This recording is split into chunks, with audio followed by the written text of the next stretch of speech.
All right, we're ready to go. You make it later, so I don't think. That way.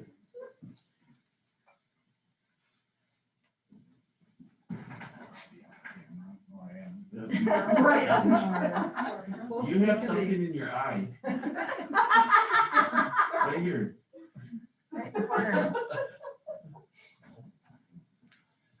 I'm just Are we good? Yep. Oh, I don't see Amy either. All right, we'll call the meeting to order at 6:06. Please stand for the pledge. I pledge Allegiance to the flag of the United States of America and to the republic for which it stands, one nation, under God, indivisible, with liberty and justice for all. Due to the current federal and state emergency declarations, the Minnesota Directive to Residents to Stay at Home and guidance about limiting person-to-person contact due to the COVID-19 coronavirus pandemic. This meeting of the Lisle School Board is being conducted in accordance with Minnesota statutes 13D-021, meetings by telephone or other electronic means. Due to the health pandemic, the school board determined that it is not feasible for the public to attend this meeting at the regular meeting location due to the health pandemic. Persons may monitor this meeting from a remote location by Zoom. Information on joining the meeting can be found on the school website. Public comments prior to the meeting can be made by contacting the superintendent or the board chair by email. This meeting is being recorded. Access to the recording will be available on the school district's website as soon as is reasonably possible. Approval of agenda changes and additions.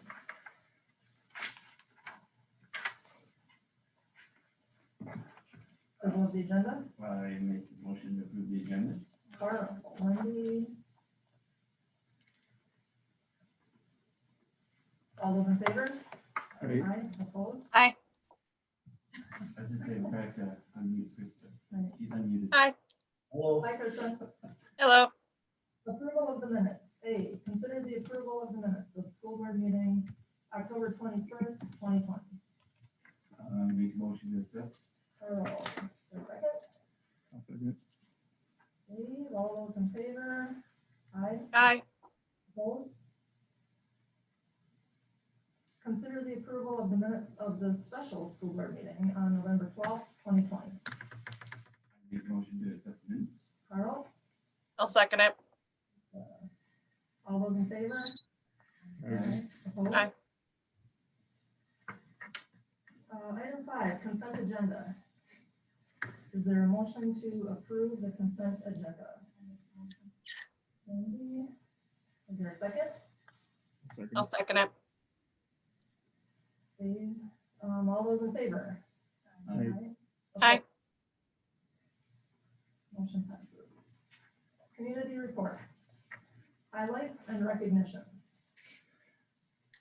Well, the first thing on the agenda on this one is congratulations to this is the public announcement. These individuals have been notified by me, but Jen Nelson and Audrey Hurd have been selected by the staff as the class of 2021 AAA award winners. That is the award that's sponsored by this state high school league if they excel in athletics, arts, and academics. So congratulations to them. Also want to thank the student council, the advisors, Julia Heimer and Tammy O'Connor, who did a wonderful job in planning the homecoming festivities.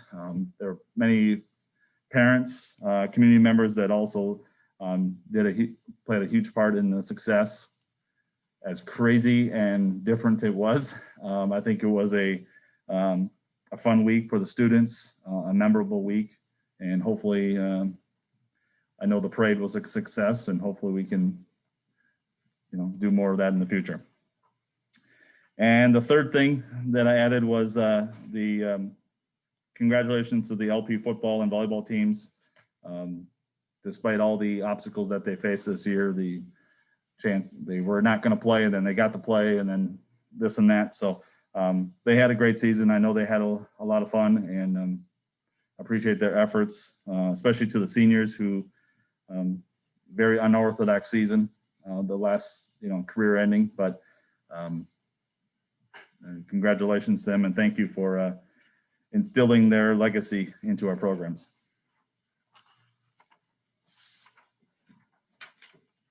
Thank you, Jamie. Mhm. B, public comments. I had nothing. No. C, school board committee updates. Do you want to go through them individually or just? You want to jump in? The first two negotiations, legacy, I don't know about legacy. Legacy has not met. Okay. Community ed was supposed to meet yesterday, but due to the, today, actually earlier this evening, but we moved it back to later on in December. Finance, we met on Monday night. The audit review too. Yep. The week, last week. Yeah, so laid down some plans on to kind of forward thinking and how we can start to look at just having a better outlook on how the future years are gonna go. I did a seminar today that was heavily on finance, so I'll be able to add some of that stuff to the details next meeting, but and the bulk of it was to discuss the audit and anything we wanted to bring up tonight. LPAC committee. We've been meeting, but nothing more about trying to finish seasons out than anything. Yeah. I'd like to, I just say thank you to Pacelli for allowing the football team to continue without him. And the volleyball team tomorrow, I assume they will play, but that was a very nice gesture for them to let us finish it out. Yeah, and we talked a little bit too about moving forward with this next season. We're gonna need to meet again and kind of talk about how that looks. You know, Yeah. 'cause it's really hard to make any, as you know, it's hard to make any decisions about anything like blanket coverage on things because the situations are so different. So more to come on that. Yeah. He's doing it right now. I'll talk about that in a little bit. Facilities committee? No, policy, Nope. stage plan, no, library committee, nothing else. Nope. All right. That brings us to the financial report. Bradley. Bradley. All right, let me get my screen sharing going here. And I'll start with our monthly financial report from October.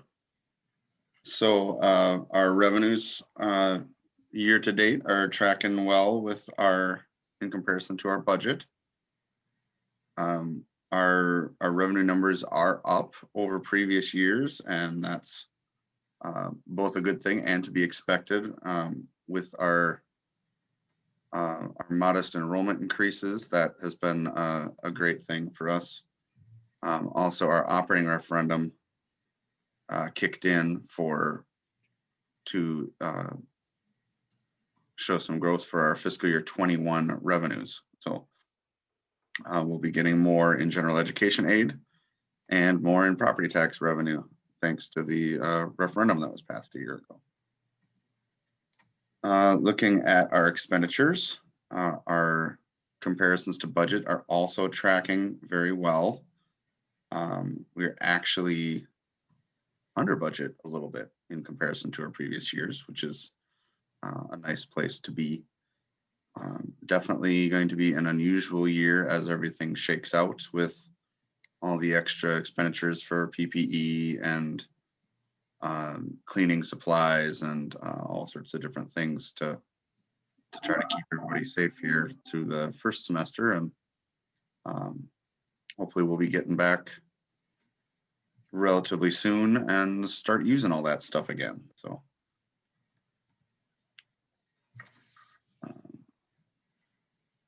looking at our expenditures by object, I'll just continue to point out salaries and wages is always going to lead the way for us.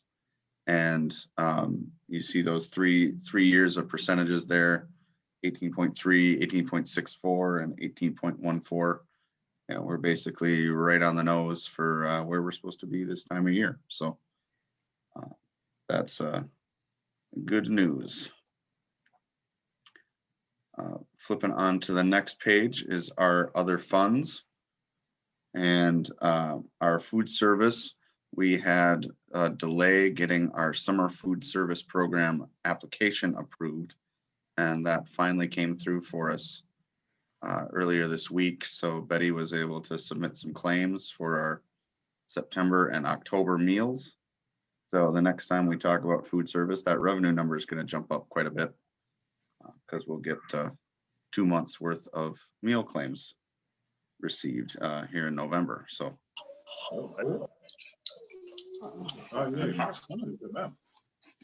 community services is definitely going to kind of stay a little light on the revenues in the near future, because we'll still have revenue from our preschool classes, but we won't really run anything else in the near future. So that's going to stay right where it is for the most part.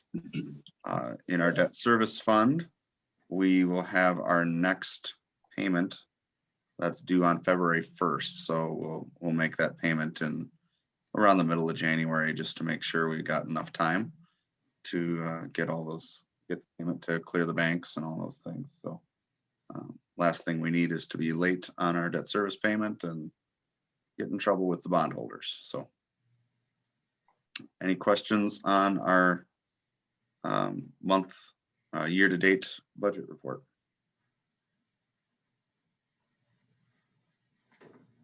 All right, next up is our treasurer's report. And we did pick up a little bit of cash in the month of October. So that's always a nice thing when that happens. Although I will say that our October 15th state aid payment was very small for some reason. So we'll probably go backwards a little bit in November, but that's okay. We've built up a little cushion so that we can do that. But I've been able to sock away a few extra dollars here into the Mizlaf account, where we are earning a paltry interest rate of 0.04% now, but that's better than what we earn on our Sterling account, which is 0%. So the deal we have on that account is they won't charge us any fees and we won't get any interest. So in times like this, when the interest rates are terrible, it's actually a pretty good deal to have the fees waived. So we'll stick with that and try to invest our cash on the side wherever we can find a 1/100% or two to make us a few bucks in interest. So any questions on cash? All right, I'll move on to payments. And this report has our wire payments and our credit card payments and our check payments. So at the top here is our wire payments, primarily payroll related, although there's a few in there that are utility payments, and we've got a payment to our custodial supplier in there. $4,100 for Smith Schaefer. That's a progress billing on our audit. So you'll see one more of those in the future when they bill us for the final installment. And let's see. I think I mentioned this last month, but I'll mention it again. Delaga London Public Finance. That is our leasing company for our LED loan. So we'll get familiar with that one because we'll see them every month for the next 5 years.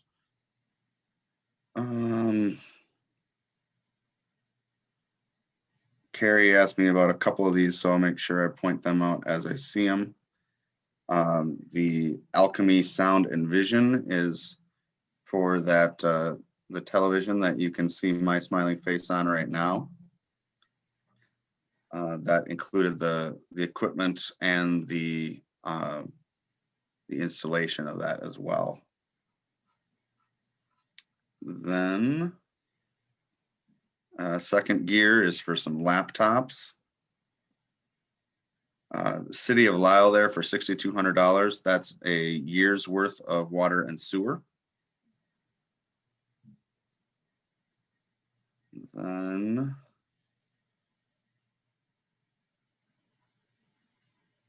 Precision Signs. I think you guys will like this one.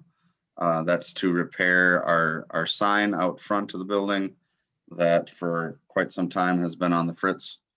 The primary issue has been radio signals, and part of that payment will be getting it switched from being a radio signal based to being a cell phone signal instead. So it should end up being more reliable for us over the long term. That payment includes a 5-year data plan.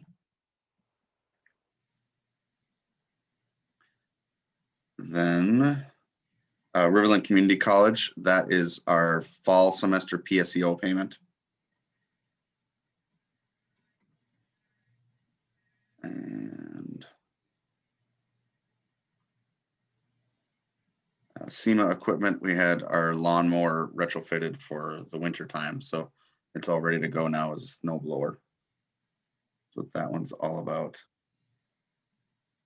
Reading and math here for $1,800. That's our payment for Math Core. So we've got some tutoring in place there, and we've got to pay for that. So, any other questions on payments?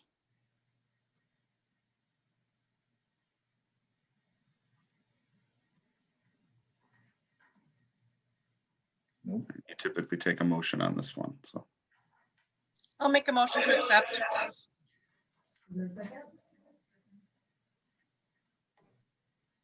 All those in favor? Aye. Opposed? Aye. Reports and presentations.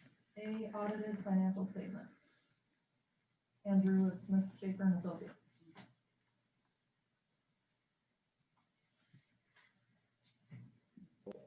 There we go. All right, hopefully you guys see my screen there. I should have the PowerPoint presentation up on there. Correct, we do. All right, perfect. All right, so thank you for allowing me just to do this virtually today. So today we'll walk through this PowerPoint. Last week we sat down with members of your finance committee and went through the audited financial statement in more detail on a line by line on the actual audited book. With that said, all the numbers that we talked about in that meeting come directly out of the audited financial and come into this PowerPoint. So any number that we talk about tonight should be able to be traced directly back into the financial statements there if we have any questions about any of the numbers there. With that said, our audit opinion is a clean, unmodified opinion, which means we believe everything is fairly stated in accordance with the government, with GAAP, and we follow the government auditing standards, which is required by Minnesota state statute for school districts. It provides a reasonable, not absolute assurance that the school district's financials are free from this statement. It is reasonable, not absolute assurance that we do based on, we do a perceived risk. We make selections based off those perceived risk, and then we trace information back into supporting documents. With that said, everything that we requested for support was provided to us. Your financial records are in very good shape. When we came in to look at the books, everything was up to date. We didn't have any adjustments related to that. So you want to thank Bradley and other management at Lisle for having the books in the shape that they are in. It makes our jobs easier. Also included in the audit is the Minnesota legal compliance, which is required by state statute. Those consist of conflict of interest, making sure there's adequate collateral for public funds, public indebtedness, any contracts and bids. We did not have any exceptions noted with our testing related to that. Internal control letter, we did not have any findings, the same as we've had in the past. The student activity, so there is still the missing signed statement of purposes. We've had that for the last couple of years. Just please try to make sure those statements get signed for all student activities. It's not a big finding, but it is something that we do have to continue to report on.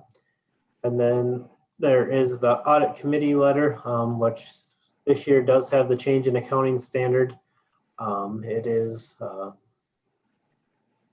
GASB 84. So as we've talked about the financial statement today in the general fund, it will include your student activities, as all that information used to be separately reported. All the student activities now fall under the general fund according to this new standard. So everything in 2020 and going forward will include student activities in the general fund. And then also your scholarship fund is now custodial fund instead of a private purpose trust. It's just something that changes in the report and how we report on that. With that said, the audit committee letter also includes there is some use of estimates such as net pension liability and special education and general education aid. And those numbers are estimates at this time. They're still not final, but we are confident in those estimates at this time, and they're not going to materially change. We do request a management representation saying that you provided all information to us, which was provided to us. All right, getting into some of the numbers then. So next we show your average daily membership. So the bottom there is the kindergarten and pre-K. The orange is grades 1 through 6. Grades 7 through 12 is in the blue, and then out of district. So those are going to be people that are tuitioned in. So we did increase that a little bit in 2020. So we're up about 20 students, or a little over 6% growth in our average daily membership. Going back from 2015 to 2020, you're up about 60 students in that 5-6 year range. So positive growth every year. There's one outlier year in 2018, but we were able to rebound from that year and continue to add ADMs. We show this just because so much of your funding is based on ADMs and your expenditures based on the students that are in the seats. So with that said, these are kind of the trends we'd expect to see in with the state aids as we look at the revenues here on the next slide. So total revenues, $4,669,000, up about almost $400,000 from the prior year. That's a little over 9% growth in revenue. The first grouping here is the property taxes. The black in each of these categories is the 2020 year, with the other years listed as prior year comparisons. So our levy was up about, levy collections up about 65,000 in total. State aids was where we saw the biggest jump in revenue. That's up 327,000. Those big swings were about 55,000 more in general education aid, which is related to the additional students. Special education was up 190,000 from the prior year. And then we did get more LTFM, the long-term facility maintenance aid, of about 85,000 more than the prior year. Federal aid was relatively flat, up about 15,000. Most of that was related to the CARES funding that we started to receive at the end of the year related to the pandemic going on. And then the other category was down about 11,000. Most of that is going to be up related to food sales in the pandemic and not being able to do those sales to pupils and adults in the lunchroom. So if you go back to 2014 here again, you can see your revenues are up 1.3 million in those 6 years presented. So the school district is continuing to see those revenue numbers increase. Next, we look at just a different way that the school district is funded. 2020 on the left, 2019 on the right. So the change here is there's not a whole lot of change in how the district is funded from year to year. More than 3/4 of the support does come through state aids. About 12 to 11% is going to be by property taxes. We will see a bump in this in 2021 when we look at the levy. So the levy on this next slide here is going to increase with the referendum that passed to fund the 2021 school year. So the blue on the bottom, you can see that increase in additional property taxes. 2020, the second from the right, is the one that funded the current school year. And this is the one on the right is the one that is funding the year that you are currently in, that will end in 2021. Next, we go to look at expenditures. So expenditures remain relatively flat across the board, or down a little bit in all categories. So in total, our expenditures are a little over 4.5 million. Last year, they're a little over 4.6. So it was about 95,000 less in total expenditures in 2020 than 2019. Some of the bigger changes here is regular instruction. You can see that is the largest portion of the expenditures for the schools. Most of those payments were down down about 50,000 in regular instruction due to payments to other districts and out of state. Special education, as we did receive more special education funding, we did have about 55,000 more in purchases of services from other districts. And then the other big change here is the people support. Transportation was mostly down, and then we also did purchase the bus in 2019. Rest of the expenditures were relatively flat. If we go to the general fund activities, so the revenues are in the teal blue color, expenditures in the gray, any transfers or financing sources, leases, capital leases or loans in the orange, and then the change in fund balance in the green. So as I mentioned, our revenues are up this year, about 377,000 in the general fund. 28,000 of that's related to property taxes, 55,000 related to the additional students and general education aid. All the special education, that $190,000 increase is coming through in 2020. So all of that flows into that increase in 2020 in revenues. As I mentioned, our expenditures are down about 100,000 in the general fund from 2019 to 2020. Most of that was related to that transportation or people support. In 2020, we did have some other financing sources. So included in this is going to be the $50,000 loan proceeds for the LDD project. And then there was a $100,000 capital lease for the bus purchase in 2020. And then there was also included, it's kind of grouped into this, but there was a $52,000 transfer from the general fund to the food service to cover those operating deficits for the last few years to get that fund back to zero. And then after all that, we still added about 286,000 to our fund balance in 2020. So the school did have a very good operating year. If you look at the switch from 2019 to 2020, the school performed about $575,000 or 575,000 increase in fund balance in those 2 years. If we look at the general fund UFARs, fund balance for the general fund in the blue is the unassigned fund. So that is where we did see the biggest increase in our reserves there. The blue increased about 212,000, which is our unassigned balance, which is not restricted or assigned for any purpose, which can be used to fund the school's ongoing needs.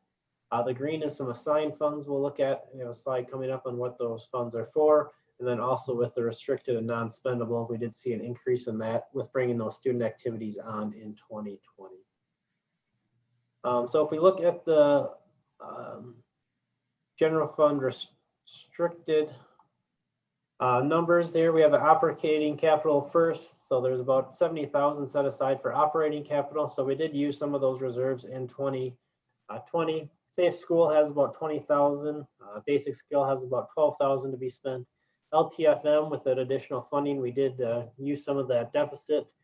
So we increased that about 90,000. It's still at about a negative 20,000 in 2020.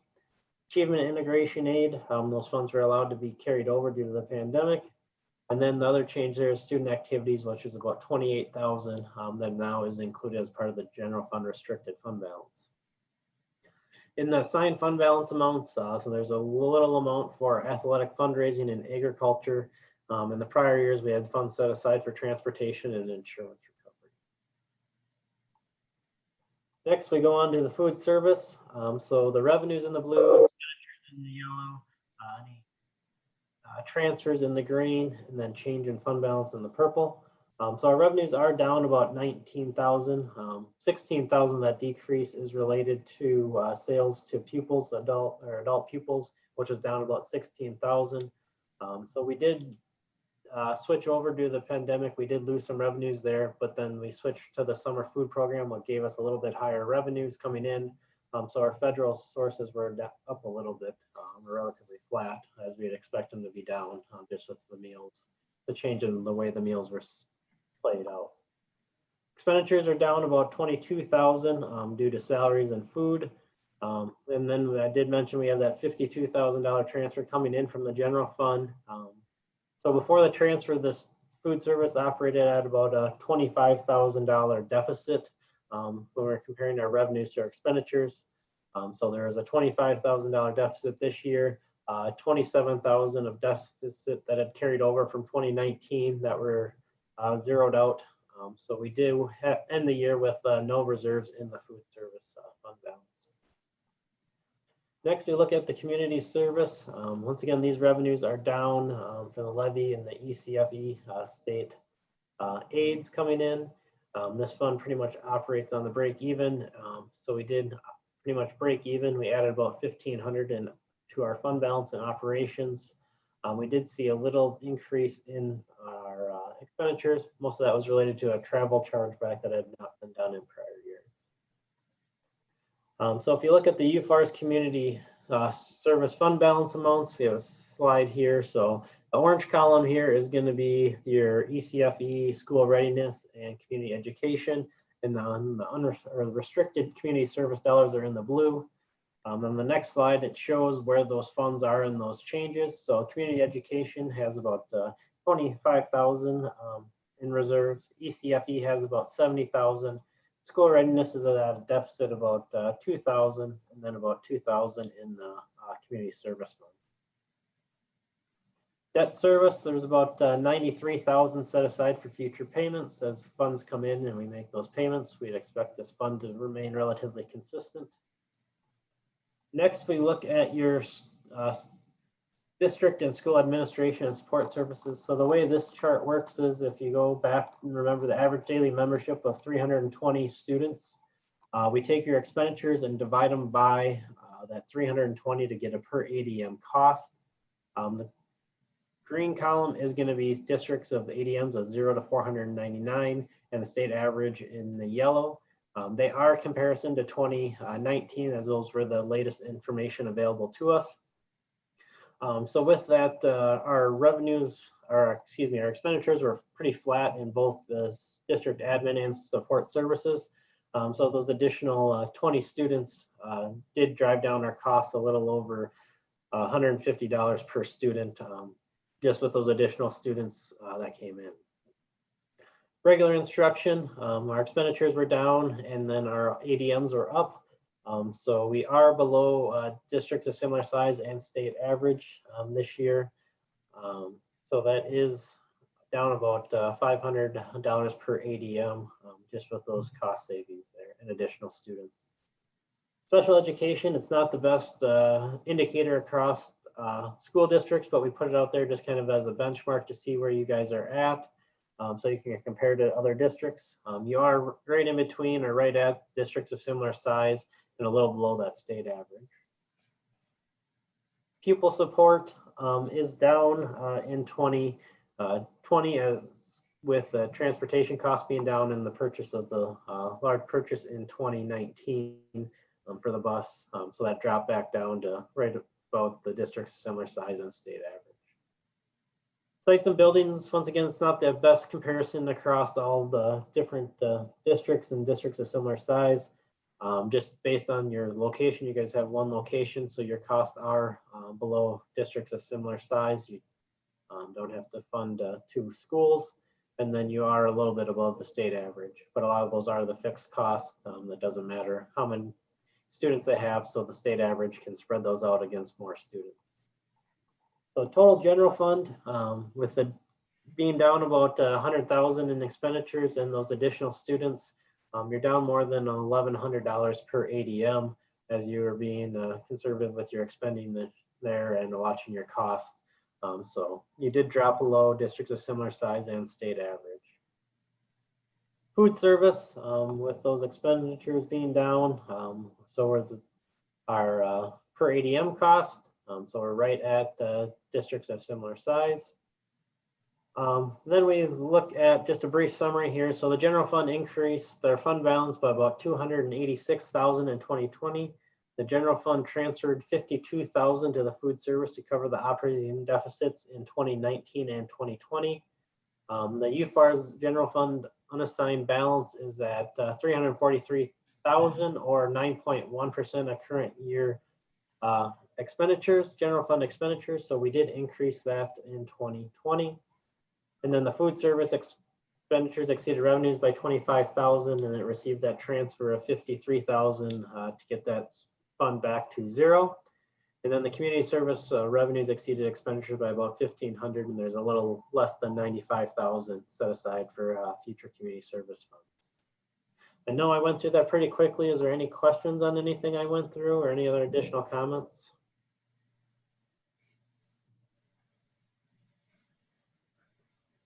None. I just want to thank you guys for your time, and hopefully everybody's staying safe. Thank you, Andrew. Thank you, Andrew. Mr. Goble. All right. I'm gonna put the spotlight back on you guys. Okay.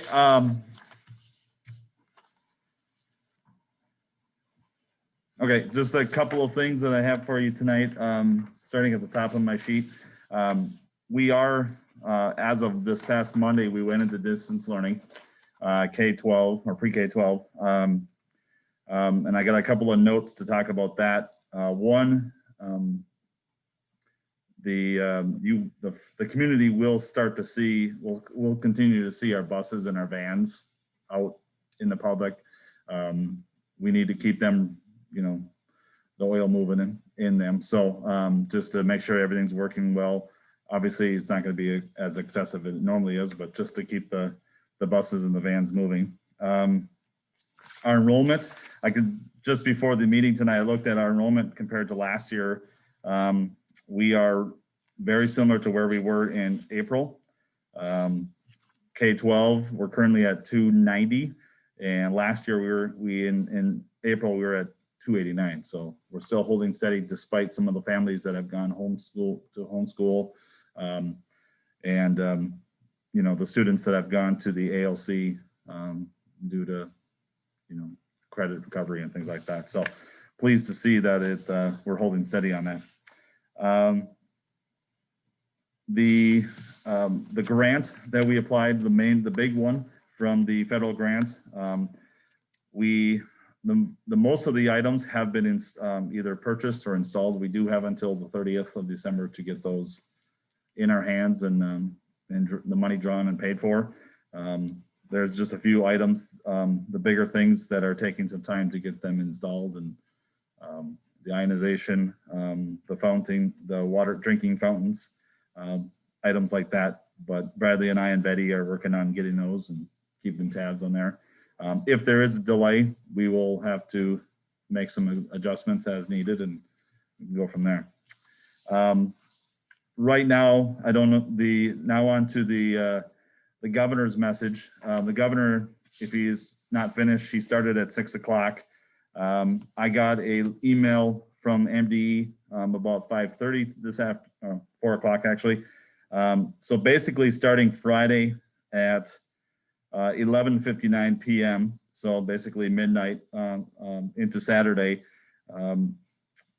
His next, I don't know exactly what executive order it's going to be, but he is still granting schools to make the decision on the safe learning plan. So at this point, he has hinted that he would make some decision on that, but I think that he's seeing that most of the schools, if not all, are making the decision that best fits their community. So the one negative side, or to our students, basically as of that day, all of the athletics and any activities will be stopped. He has hinted in this is a 4-week pause for that. So after Saturday, there will be no more volleyball season. And we will not be able to, we haven't been doing this anyway, but we will not be allowed to rent out our gyms or facilities or anything like that, but we haven't been doing that anyway. That's just a update on that pertaining to the school. So on last Thursday, I sent an email to the parents that we were going to plan on going distance learning this coming Monday. Within 20 hours, I had to change that because we had some cases that really affected our the number of students and staff in the building that we just didn't have the substitutes to cover that. There was a lot of anxiety and concern amongst the staff about what that meant to them and what that would mean and the burden. So I myself was quarantined last week. So as difficult as a decision it was the right decision. And it was, once I had the data in hand by our nurse, it was a relatively easy one to make. So the plan right now is that we will return on the 7th, but the numbers for Moore County and the surrounding area is not that great right now. And I think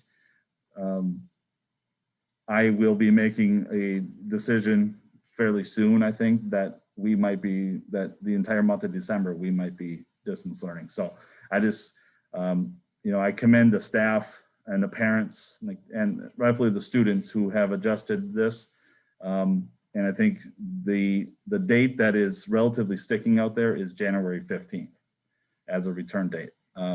That's a long ways off. I don't like making decisions that are that far off, but the reason that date is brought up is that is 2 weeks after New Year's.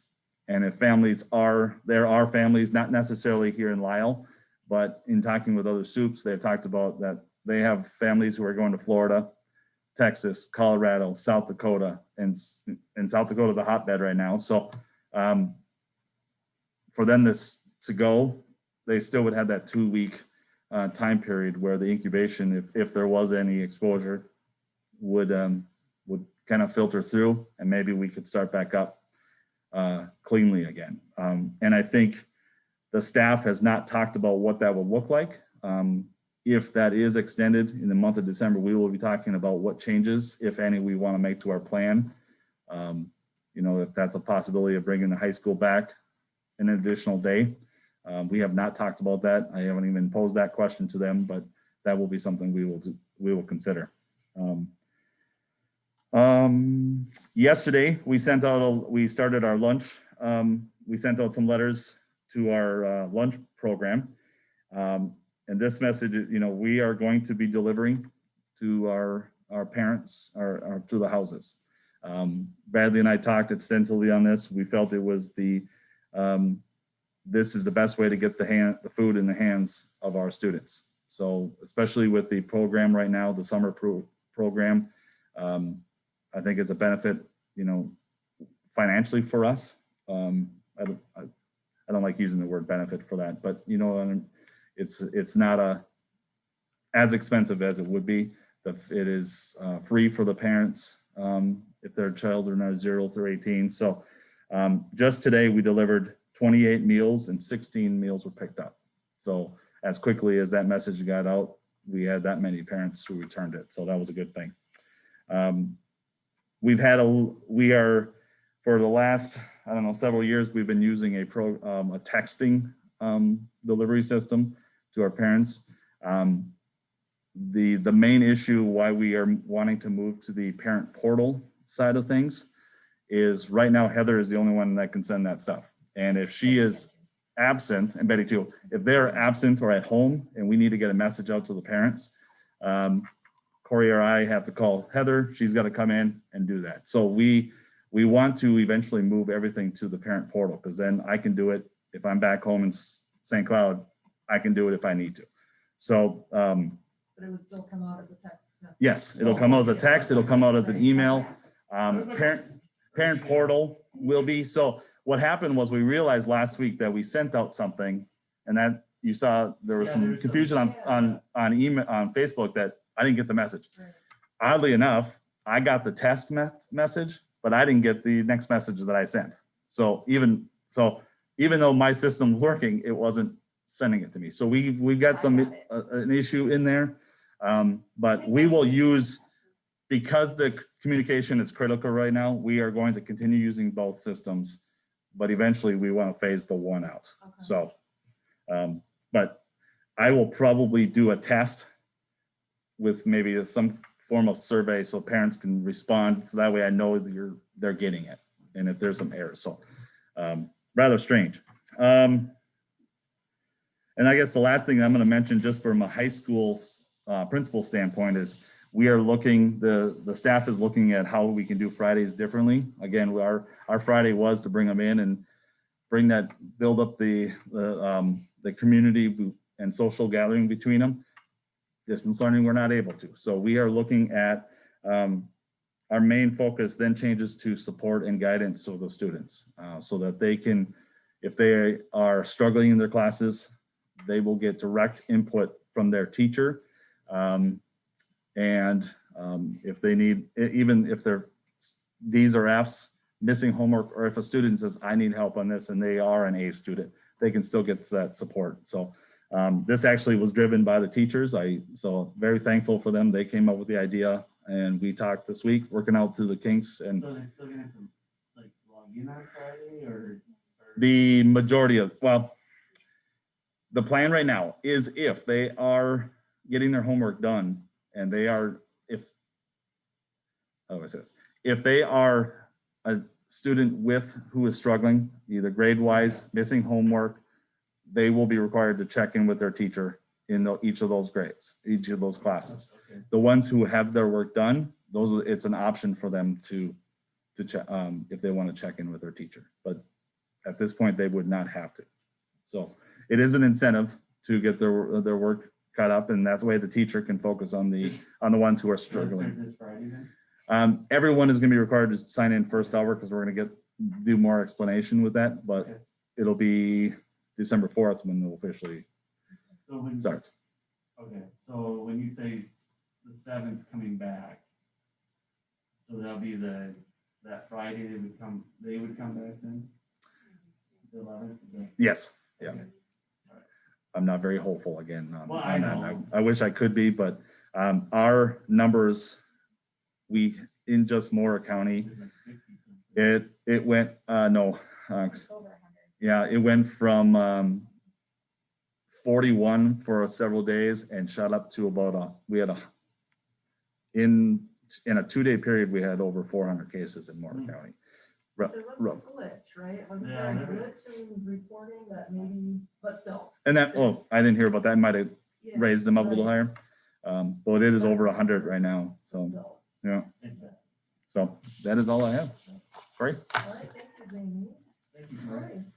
Oh. Don't worry, we still everything. Yeah, nothing. Let me see.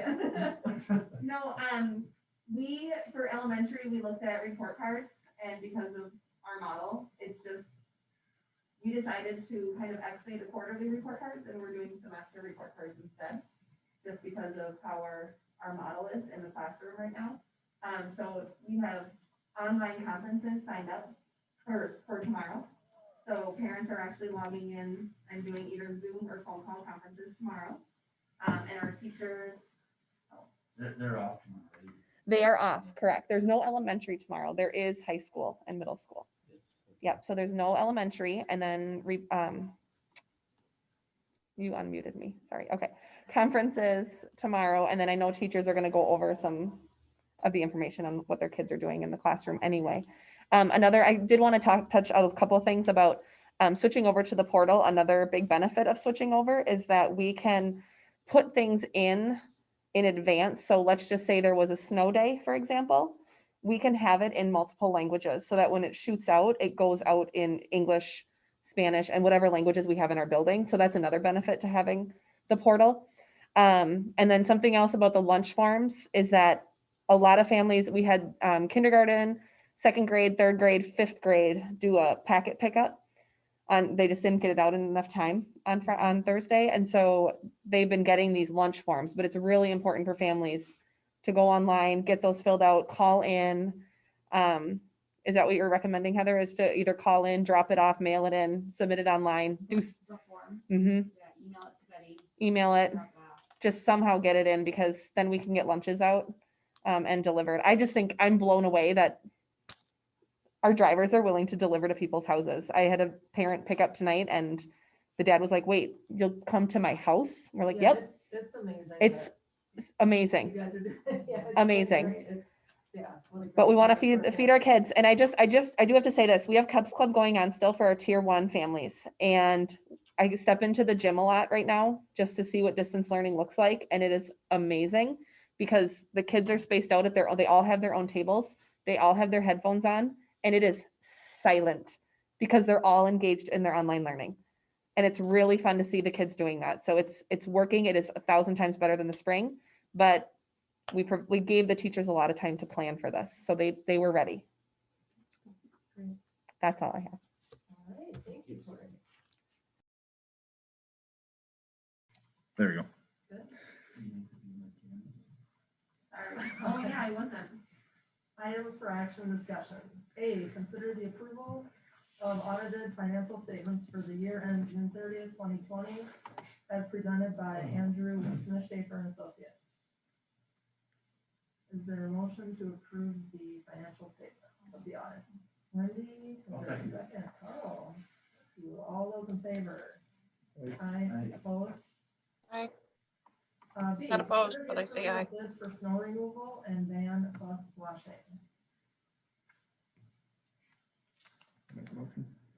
Dave makes a motion to approve. Yes, yep. Did it stay the same or do you raise it a little?